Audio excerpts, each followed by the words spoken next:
All right guys, so today I wanted to review the proper way to hip hinge when you're doing a kettlebell swing. So I've taught this a couple times, but I think it's a better, longer format today. So I want to talk about some of the drills that I've used in the past. So when we do a proper kettlebell swing, we pick it up from the floor, right? I'll give you kind of a forward and a side profile. So when I swing this kettlebell, my head and chest are up. What I'm going to do is this kettlebell is going to come through my legs, but as I go to lift it, it's not a shoulder lift like this. It's a hip hinge. I'm throwing my hips and squeezing my glutes. So when I do this kettlebell for my shoulders is pretty weightless. And this is whether I do it this style or whether I go all over my head. My hip hinge and the power from a kettlebell swing is going to come from my hips. So if you look at the side, when I'm moving here, I'm going to squeeze my butt and bring my hips forward like this, right? So I'm going to swing, squeeze my butt, swing, squeeze my butt. And I'm launching my hips in that direction. My spine and my hips orient and this direction, which is what creates this hip hinge movement. So I'm hinging at my hips, not at my spine. Just like this. So you see the difference?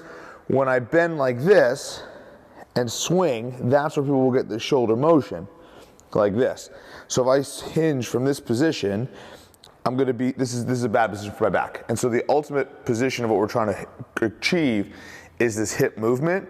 So we protect our spine, get proper posterior chain engagement. Those are some of the ideas behind what we're trying to do here. So one of the drills that I teach people that you can show how to do this or make sure that you're doing it correctly is to take a PVC pipe, you put it along your back. I'm going to take my top hand like this and put it on the back of my head.